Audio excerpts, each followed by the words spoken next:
Yo, Jenny Gang, what it do? So we're back for another Jenny Gang YouTube video. Y'all already know, hit the like button if you rock with my channel. Turn on post notifications, and thank you for all of my current subscribers. Everybody else, hit that subscribe button as well. So this particular video, y'all, is going to be about Breasia Terrell. She is or was a 10-year-old little girl from Iowa, and she was unalived by a monster, Henry Dinkins. So before I even get into this case, I'm going to say this case is all over the place. It's so many different things that when I go and watch videos of it, I feel like everybody's talking kind of scattered. And even on Google, it tries to give you a timeline, but this man lied so much, y'all. It's hard to keep up with his lies, but let's just talk about the case, okay? First of all, I want to say RIP to the little girl. So Henry Dinkins is a monster, if I ever seen one. He looks like one, acts like one, lies like one, okay? So what is Henry Dinkins' relationship to Breasia Terrell, the little girl who was unalive? Now, like I said, a man is a certified liar. He said that him and the girl's mother, her name is, I believe Asia. Yeah, Asia Langford. They just talked or whatever, right? But then in one interview, he'll say he raised her.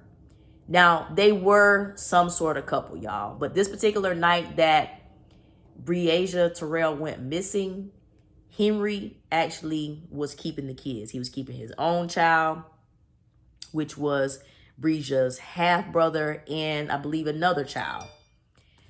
So, boom. She texts her mom, late on July 10th, 2020. And, y'all, she wasn't found until 2021, but we'll get to that. She texts her mother good night from Henry's phone, right? The kids go to sleep. Breasia and the younger child, they sleep in the same bed. I guess kind of normal on a sleepover.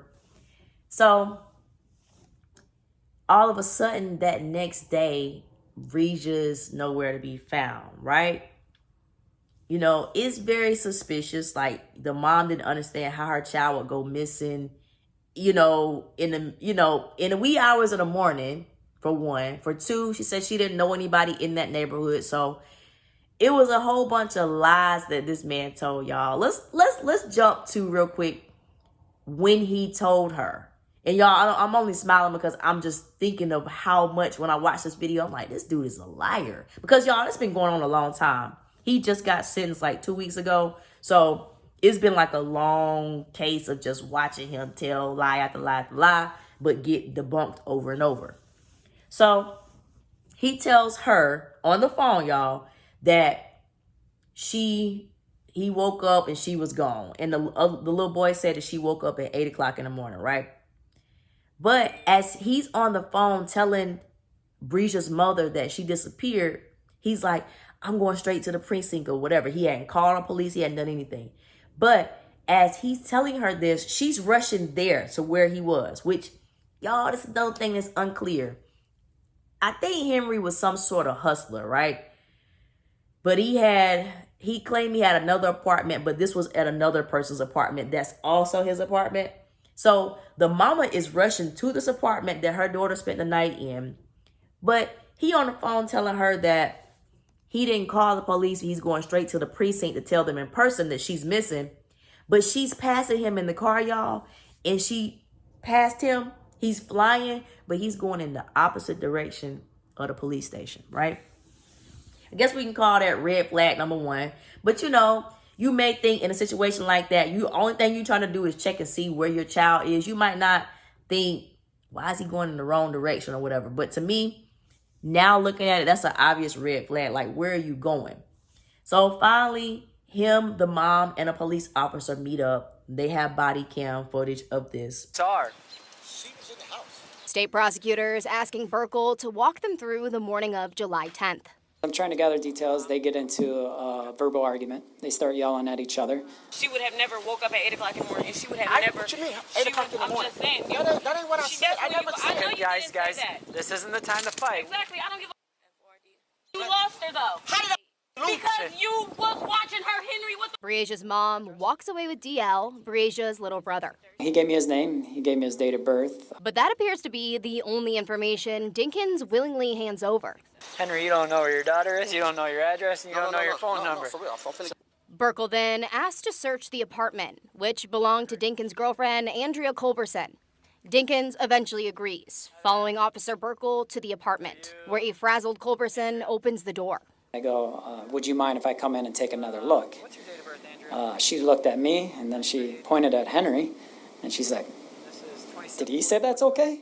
Listen, I go on all sorts of places. I don't care how... The background of it, him and the mother are arguing. She's just plain out pissed off because she's basically like, how did you lose my child? And she's like, my child don't even wake up that early in the morning. That don't even make sense.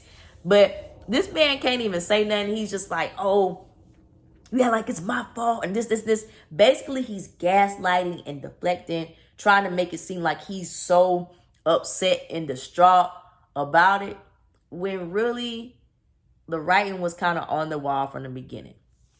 So Henry and the mom end up getting into it to the point where they both end up leaving, and the police officer's like, okay, how y'all gonna leave when we trying to find a child? He leaves in his car, y'all, after he gives the police permission to go in this apartment. He leaves. Like, he had no excuse to leave. Finally, the police are able to get him on the phone. He comes down to the station to start his interrogations. And the police is like, why did you leave? He's like, because she blaming it all on me. You don't understand? This is my, child too, which it ain't his child, y'all. It's not any blood to him. He was simply dating her mother, in which in the interrogation, he said that they were just friends, right? So we got to kind of look at his history, right? He was on the SO list years and years and years ago for doing something to a child that was under the age of 15, I believe, right? As well as other criminal offenses. So one has to ask, why date a man this ugly and this demented with this sort of record? But okay, maybe you just couldn't fight your flesh. You dated him. Why let your child spend a night with him without you? Like, it's just so many things that you could say, woulda, coulda, shoulda. And I'm not blaming the mom at all, y'all. I'm just simply looking at the case and saying, this could have been prevented. This could have been prevented. This could have been prevented. So what happens is ultimately Henry was the one to unalive Breasia. He took her out of the house in the middle of the night. For some reason, he had the other child with him, which I believe is his child.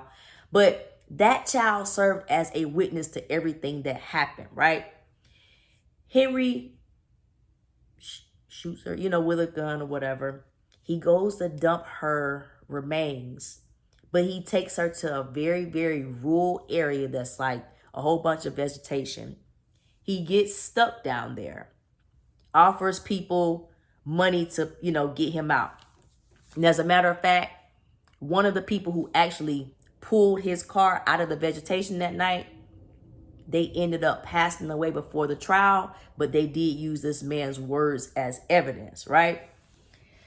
So Henry, in all of his web of lies, telling the police this is what happened on this night, whatever, he's not mentioning the fact that he went to Walmart in the middle of the night to buy bleach. That's like red flag number 18 for this case. But y'all, he tried to cut his phone off when he went to Walmart to buy the bleach because he's trying to be untraceable at this point, right? After he unalived the little girl. So while he's in the Walmart, remember, he got another child in the car. The child wanted to play games on the phone, y'all. They power the phone on. It kind of dings off of that Walmart. So later on, Henry has to end up saying why he was, that he was at Walmart or whatever. But when they run the receipts, the only thing that he bought was bleach. So even though they didn't find Breasia's remains till 9 months later, a fisherman had to find her because the area is so, like I said, it's just nothing but vegetation. This dude, they was on his trail the whole time. And y'all, what makes this case confusing as well, I really and truly never heard anyone say a motive, right? You could say, okay, he's a 50-year-old man or whatever. He kidnapped and unalived a 10-year-old. And he has a past of, SA and someone under 15. One would think that it's of a sexual nature, right? But nowhere in any of these videos, y'all, or any of these Google reports, have I seen them say anything about him SAing the child. So I'm really confused on what the motive was. I don't know if there was some sort of jealousy aspect. I don't know if he felt like the mom didn't give him enough attention over the child. There was really, literally no clue of any motive that I can report to y'all. But what I can say is that this case is disgusting. I do want to do probably more than one video on this just so I can show y'all how much this man lied. The people who put this case together and got him convicted are nothing but angels. And the child that he had with him, which I do believe is his child, actually put the nail in his coffin, because he's telling stuff.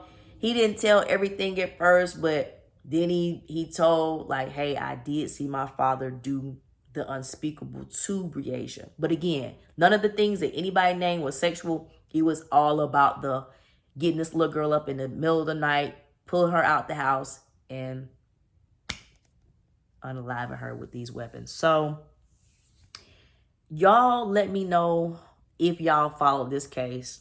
And if you followed it, I would like to know, whether you're a content creator or not, if you were just as confused as me about the timeline of how things happen with this dude.